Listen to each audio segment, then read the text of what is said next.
हाँ, तो कुछ देर पहले हमने देखा था फीमेल में कैसे कैसे ग्लैंड्स और क्या क्या हार्मोन्स रिलीज करते हैं और क्या क्या उनके एक्शंस होते हैं। मेल के केस में सेम है, सब कुछ सेम है, बस जो है रिप्रोडक्टिव ग्लैंड जो है that is different, that is testis.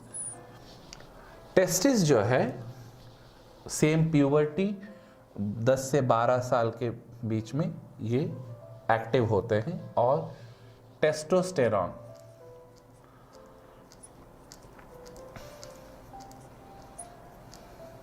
जो कि मेल हार्मोन है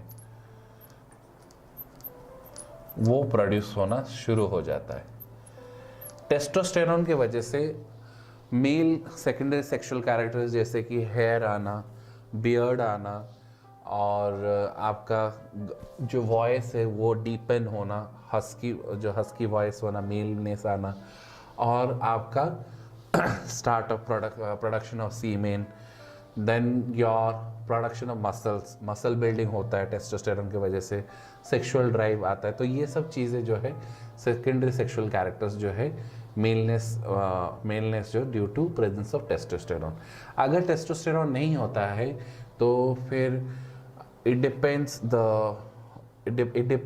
on the male gland, that particular testis gland is not active, proactive।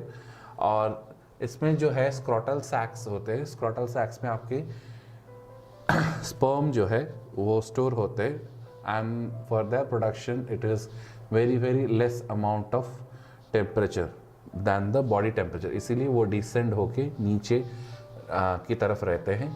And for that reason it is advised that you shouldn't take hot water bath or hot things so that your scrotal sacs are not exposed to hotness।